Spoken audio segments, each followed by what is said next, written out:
Bueno, pues lo primero decirte que muchísimas gracias por darme la entrevista. El motivo principal por el que quiero entrevistarte es por el programa Pipati, que has hecho ahí esa Sí. referencia científica para todos los Ujú, que nos queremos dedicar al tratamiento de adicciones a ujú. videojuegos. Pero antes de eso, te tengo que decir que te he intentado investigar un poco. He tratado de rastrear información de ti, de las redes sociales y tal, pero nada de nada. Y claro, luego vi entre los artículos que has publicado que trabajas con talleres, con adolescentes, hablando de Sí, los peligros de Internet, haciendo un poco de prevención, que tienes un estudio sobre sí, Facebook y tal. sí. Y bueno, Correcto. sí, Yo sí. de redes sociales es verdad que lo que pasó es que tenía una plataforma en LinkedIn, pero me la eliminé porque no estaba actualizada y este último año como que ha sido tan caótico con tantas cosas, la verdad es que no la he actualizado, si te soy sincera. La Ah, tengo, pues. estoy en ello. Luego sí que tengo una página de ResearchGate donde voy colgando todas mis Ujú. publicaciones. Sí.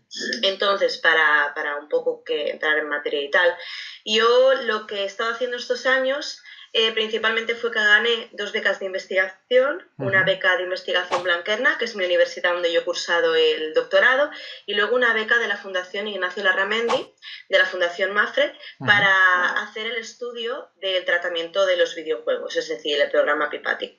Entonces, con estas 2 becas, pues yo he estado estudiando el doctorado mientras he estado haciendo pues másters, otro tipo de formación y demás. Entonces, yo lo que hice un poco fue aplicar el programa PIPATIC en un centro ambulatorio, en un centro de salud mental infanto-juvenil de la red de salud pública del sistema catalán. ¿eh? Entonces, estuve allí un par de años, no, casi 3 años aplicando este programa. Después de aplicar el programa me fui a Nottingham a trabajar con el doctor Mark Griffiths, Joder, qué que privilegio. supongo que tú lo conoces. Sí, ¿eh? he visto varios artículos, bueno, todos los artículos de adicción y videojuegos, Claro, bueno, exactamente. está Don Mal Es uno de Griffiths. los mejores del mundo, si no casi el mejor. Sí, no es el mejor, sí, sí. Y ahora mismo pues trabajo en atención precoz. Vale. Estoy vinculada también a la Universidad de la Ramon Llull, Ajá. en el grupo del doctor Xavier Carbonell, Úrsula Overs. Y luego sí, hicimos un I+D, que ganamos como una convocatoria de investigación y desarrollo del Estado español. Y lo que hicimos fueron talleres de prevención del buen uso de las redes sociales en unas 30 escuelas de Cataluña. Madre mía, o Y sea estuvo que muy chulo. el tiempo para respirar es privilegiado, entiendo. Pues ya ves. Porque vaya torbellino de cosas que has estado haciendo. Sí, la Eh, verdad es que sí. Es un no parar esto porque... Yéndonos un poco atrás, típicas preguntas, ¿por qué psicología? Y después, ¿por qué videojuegos o adicción en general? ¿O cómo te fuiste, cómo llegaste hasta aquí? Bueno, de alguna forma, pues yo creo que al final también es una cosa como familiar, porque tengo algunos familiares que han sido psicólogos y la verdad es que me atraía la idea de hacer algo de psicología. Es verdad que tenía claro que me gustaban varias cosas. Lo que más me gustó desde el principio fue infancia y adolescencia, toda la parte infantil, la atención precoz, el desarrollo de la infancia, psicología evolutiva. Tengo que reconocer que esto siempre llamó mucho mi atención. Luego es Ujú, verdad que en la carrera de psicología conocí al doctor Xavier Carbonell ujú. y de alguna forma es verdad que a él le debo el por qué me he acabado dedicando también una parte de mí, porque es verdad que yo estoy muy especializada en infancia y adolescencia, en otro tipo de trastornos y en atención precoz. Pero la parte de adicción a los videojuegos, a las redes sociales, toda esa parte de prevención también y de intervención, sí que es cierto que se la debo al doctor Xavier Carbonell, ¿no? Porque él fue mi profesor y no sé, me gustó tanto que al final pues como que decidí y me ofrecieron una oportunidad, ¿no? Me ofrecieron la oportunidad de poder presentarme a la solicitud de una beca para investigar estos temas con el grupo del doctor Xavier Carbonell y la verdad es que me presenté, la gané y desde entonces empecé a investigar y la verdad es que es un campo que me gusta mucho. Al final decidí hacerlo porque también pensé que era muy innovador, pensé que viendo tal vez seguramente en esa época que yo era pues más jovencita, pues veía a mis amigos, ¿no? Que jugaban a videojuegos, realmente tenía algún conocido pues que yo le veía que estaba bastante enganchado a los juegos, y de alguna forma pues me empecé a interesar por este mundo, intentar conocer un poco los juegos y demás. Y también en mi trabajo clínico veía que había muchos chicos que detrás de un trastorno de ansiedad, detrás de un trastorno de depresión, lo que había era un uso muy elevado de videojuegos. A partir de aquí a mí me aparecieron muchas preguntas. Sí. ¿Qué es antes? Primero la depresión, primero Totalmente, el lo que te iba a decir. de adicción a videojuegos. Sí, sí. Entonces, el pez que se muerde la cola, ¿verdad? Claro, ¿qué está pasando con todo esto, no? ¿Alguien le está dando salida a este problema de alguna forma social? ¿Alguien ha empezado a pensar qué tipo de tratamiento puede ir mejor para este problema? Que es un problema que de alguna forma parece una alarma social, pero que después es real. Porque los centros de salud mental infanto-juveniles están llenos de chicos que juegan de forma inadecuada, que hacen abusos, y chicas que utilizan las redes sociales de forma desadaptativa, poniéndose en grave peligro, ¿no? Compartiendo su intimidad a veces, ya que la adolescencia es un periodo de vulnerabilidad y un periodo crítico, a veces sin la conciencia que deberían del uso de las redes sociales, de la tecnología, de los videojuegos. Entonces yo me planteé, bueno, pues hay un vacío tremendo de investigación en este sector, hay un vacío tremendo en adolescentes españoles y sobre todo hay un vacío en las investigaciones clínicas. Porque es cierto que hay mucha investigación en prevalencia, mucha investigación en demografía, en variables sociodemográficas como la escolarización, en las motivaciones de los jugadores, pero resulta que hay muy pocos que realmente apliquen programas de tratamiento y que sean estudios experimentales o cuasi experimentales que lo lleven a cabo. Sí. Por eso, hablando un poco con Xavier, que él es el director de mi tesis, y Mark Griffiths es el codirector, bueno, yo decidí hacer esto. Y te soy sincera, no fue fácil. No fue nada fácil porque lo intenté hacer en muchos sitios, pero también es verdad que era un proyecto muy ambicioso. Era un programa de tratamiento muy completo, de unas 22 sesiones, casi de 6 meses, ¿no? Entonces, de alguna forma, sí es que como que hubieran muchos impedimentos, ¿no?, para poder aplicarlo. Un impedimento muy grande es que es evidente que el sistema de salud está colapsado, ¿no? Este es uno evidente, ¿no? Entonces, los profesionales de la red pues hacen grandes esfuerzos para hacer este tipo de colaboraciones de investigación y de verdad dedican todo su esfuerzo a pesar de estar colapsados en esto, ¿no? Requiere mucho tiempo de planificación, requiere realizar consentimientos informados, requiere realizar protocolos, ¿no?, de aplicación, sobre todo en el sistema catalán de salud. Además, toda investigación tiene que pasar por comités de ética que la valoran, la acreditan, ¿no?, y de alguna forma la certifican como adecuada para el cliente, ¿no?, para la persona que va a recibir esta investigación experimental. Los comités de ética están formados por profesionales de la ética. Cada hospital o cada instituto de salud pues tiene su propio comité.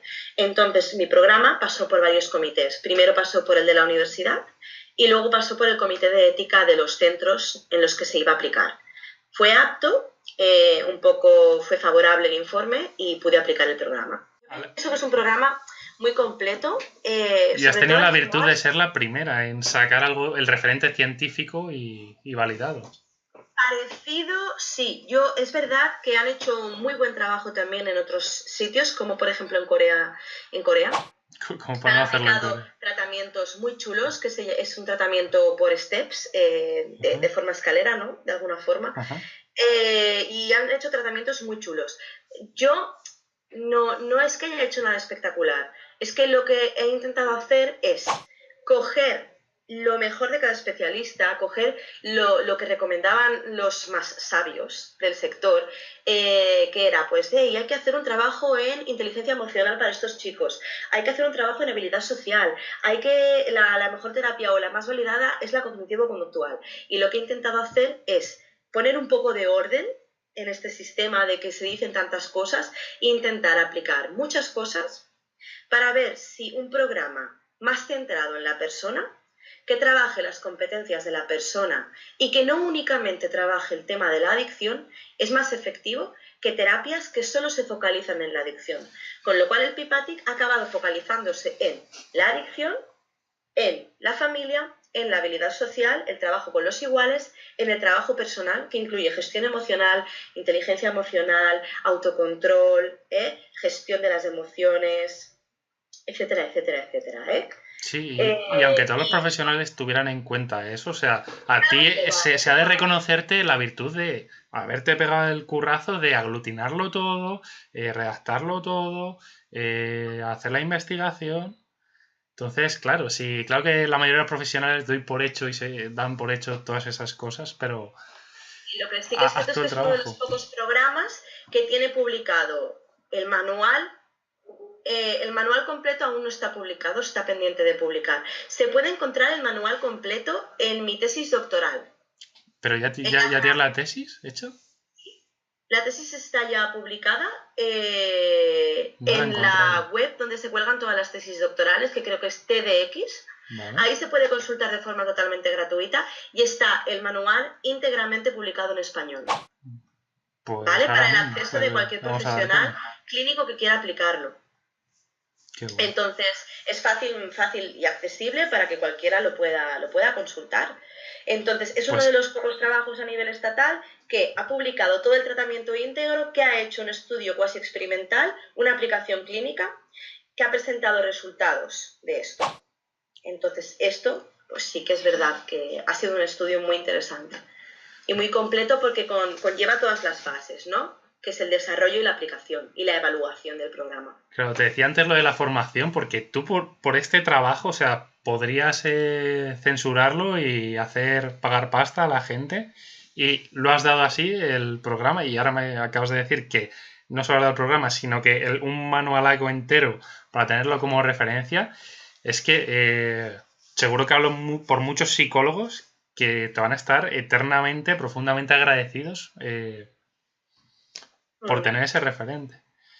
Sí, yo no sé, de alguna forma, quiero decir, las becas me han permitido poder hacer esto, me han permitido poder estudiar. Muchos psicólogos me han ayudado en este camino y de alguna forma también por mis pacientes, ¿no? Porque sentía que hasta ahora tampoco nadie les había podido ayudar, ¿no? Entonces simplemente pensé en hacer el conocimiento libre. Es verdad que el manual necesita algunos retoques, algunas actualizaciones y sí que es cierto que con los años pues probablemente lo revise y se haga una publicación editorial con algunas revisiones y algunos cambios. Pero de momento la necesidad, yo pienso que de que los profesionales puedan tener algo para orientarse mínimamente es muy importante y prefiero compartirlo, la verdad. Tal Qué vez por guay, la pasión a lo que hago, seguramente. qué guay. A raíz de todo esto, ¿qué opinas de los diagnósticos del gaming disorder, tanto el de la APA como el reciente que ha sacado la OMS? Y después, ¿qué opinas de la postura que está cogiendo la industria del videojuego? Eh, un poco escurriendo el bulto. Y bueno, quizás no debería marcar tanto la pregunta, pero quiero decir también que ves a Mark Griffiths en charlas con casas de apuestas, porque a las mismas casas de apuestas les interesa tener clientes sanos para que hagan un uso sano pues, de sus apuestas. Y la industria del videojuego creo que está cometiendo este error a corto plazo de incluso pidiéndole a la OMS que retire el diagnóstico cuando, más y cuando ves las prevalencias se caen todos estos argumentos. Aquí hay cosas muy complicadas dentro de este marco. La primera cosa tal vez más complicada sea el tema de las prevalencias.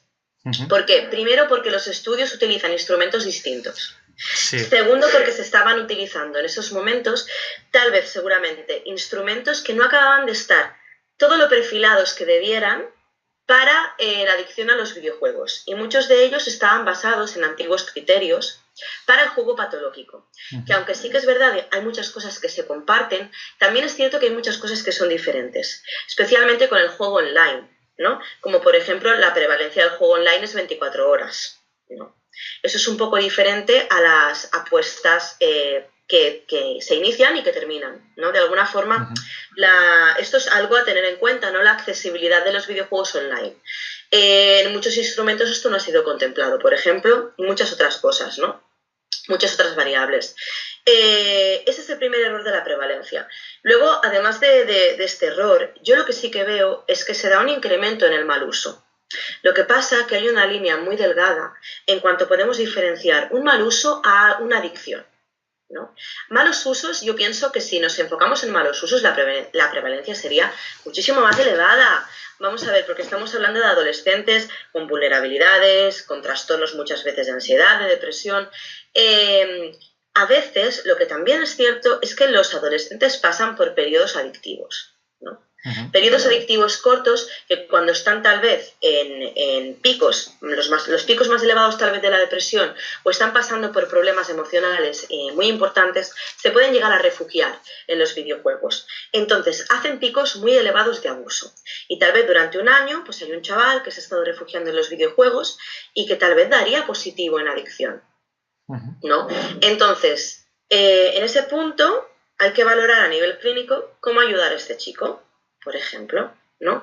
Porque también es cierto que muchos de estos chicos, cuando siguen con este abuso, al final se acaba convirtiendo en algo más grave, en algo más adictivo, y de alguna forma, aquí yo diría que lo más negativo es que retroalimenta la depresión, o retroalimenta el trastorno de ansiedad, o retroalimenta el problema emocional, que de alguna forma a veces no suma, a veces resta el uso de los videojuegos. El tema de la prevalencia, sí, hay que ser cautelosos, pero tenemos ahora mismo este problema. Diferencia de poblaciones, diferencia de instrumentos de medida, y esto de alguna forma sí que es cierto que complica la obtención de tasas de prevalencia que puedan ser más o menos fiables.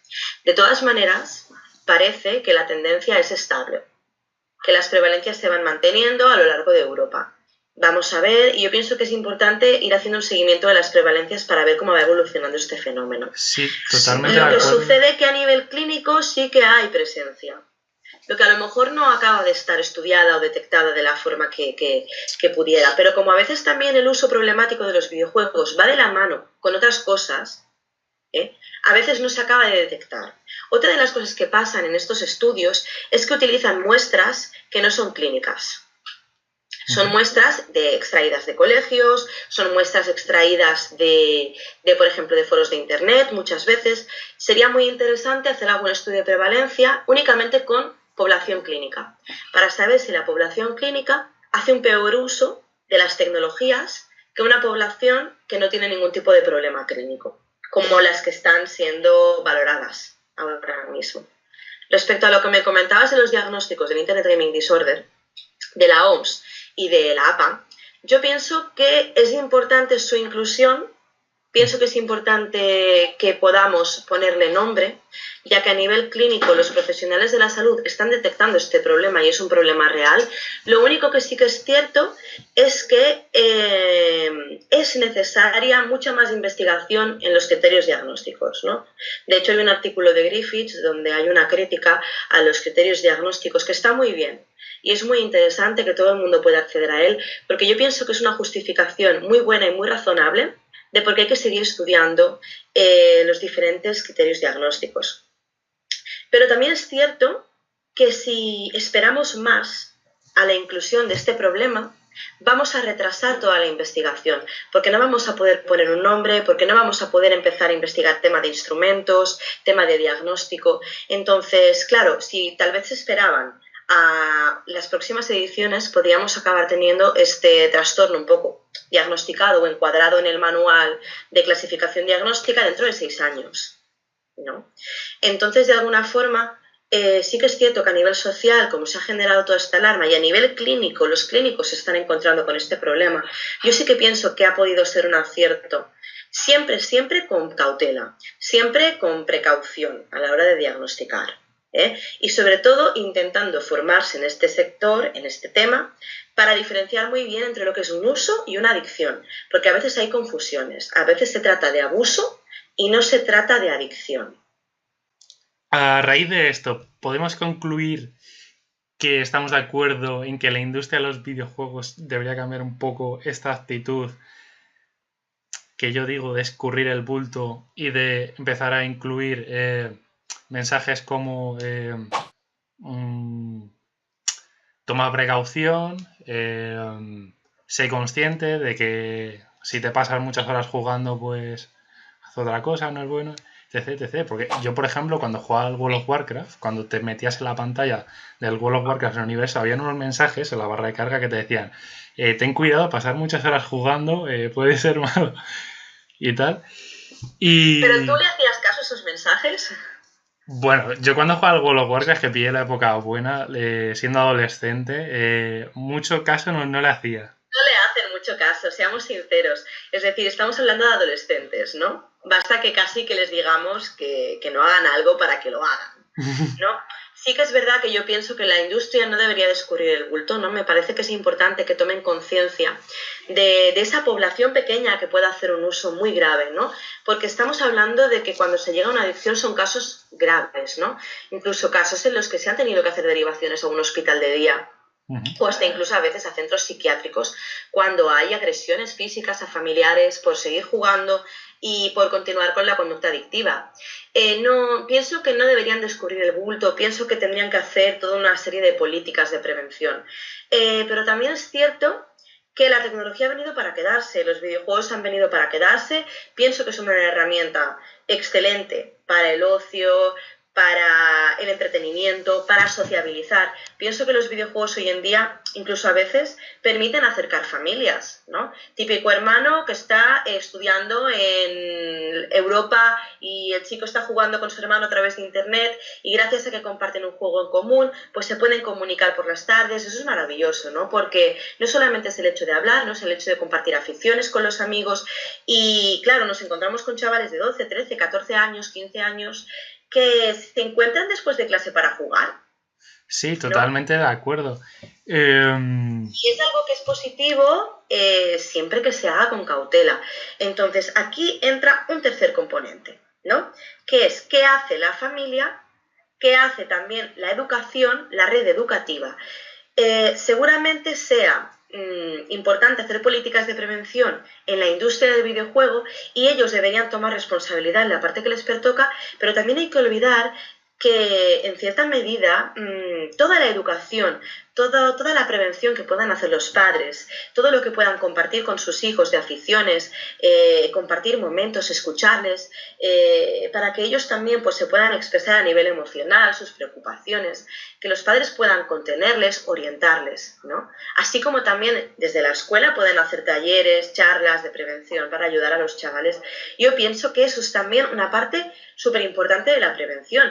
Me aventuraría a decir que desde mi punto totalmente. de vista clínico casi que sería un 85% de importancia para fomentar el buen uso. Los Sí, padres y la escuela.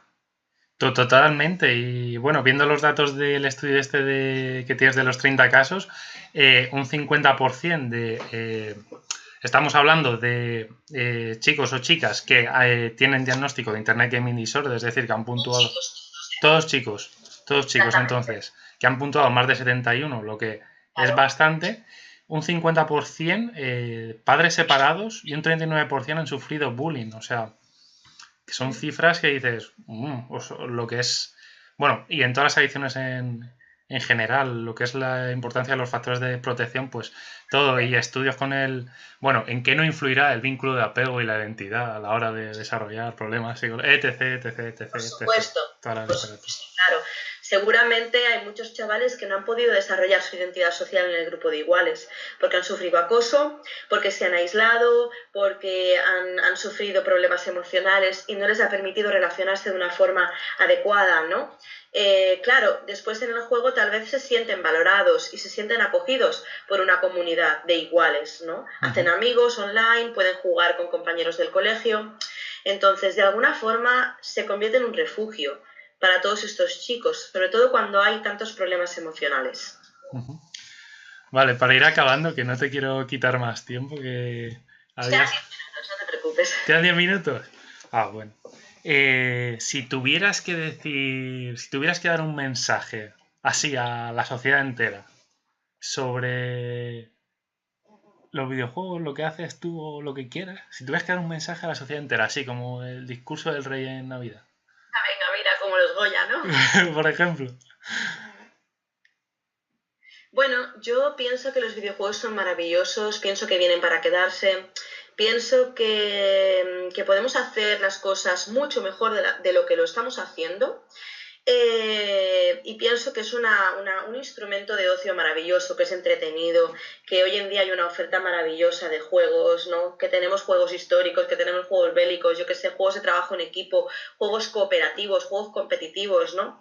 Que surgen los eSports, ¿no? Que de alguna manera también pienso que es algo que ha venido para quedarse y que mueve pues muchas masas. Y al final es algo parecido al fútbol, a lo que mueve el rugby en Australia, a lo que mueve el béisbol en Japón, qué sé yo, ¿no? Es algo que ha venido para quedarse, igual que las redes sociales, ¿eh? Tenemos que aprender a convivir con ello.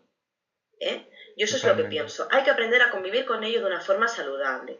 No hay que prohibirles a los niños que jueguen a videojuegos, sino acompañarles en el momento, que te puedan explicar qué juegos les gustan, que podamos observar por qué se conectan 12 horas, intentar entenderles, intentar empatizar, ¿no?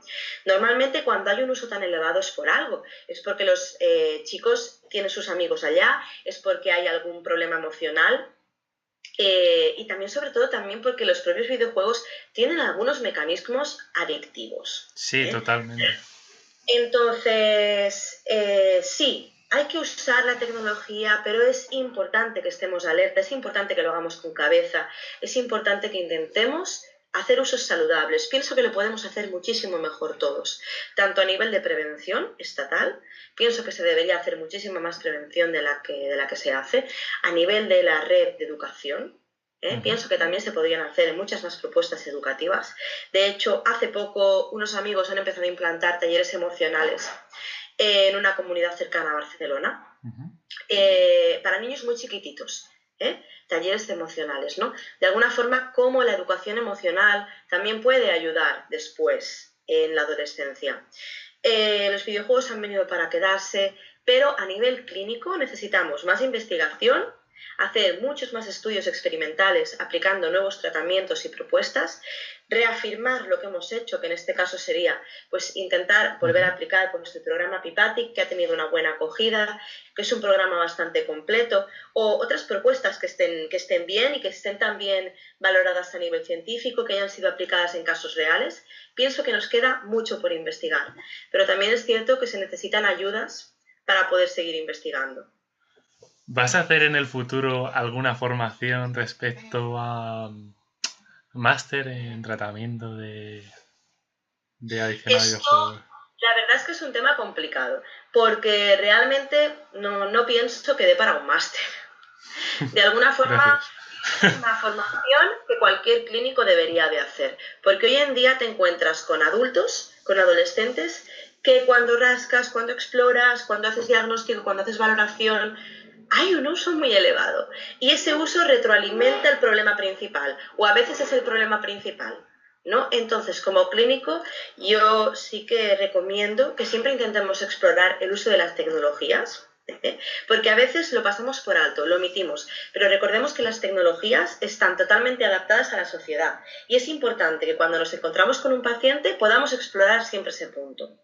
No creo que sea como para dar un máster, pero sí que creo que debería haber un espacio en cualquier máster de atención clínica o de psicología general sanitaria. Y en concreto voy a dar una formación en Deusto en el mes de abril, dentro del máster de psicología general sanitaria, sobre este tema. Ah, qué guay. Qué guay. Me gustaría haberte tenido. Van saliendo cursos. ¿Qué quieres que te diga? Van saliendo cursos. Lo que pasa que claro, que poco a poco. Es verdad que en Barcelona tenemos un máster de conductas desadaptativas en la Universidad de Barcelona.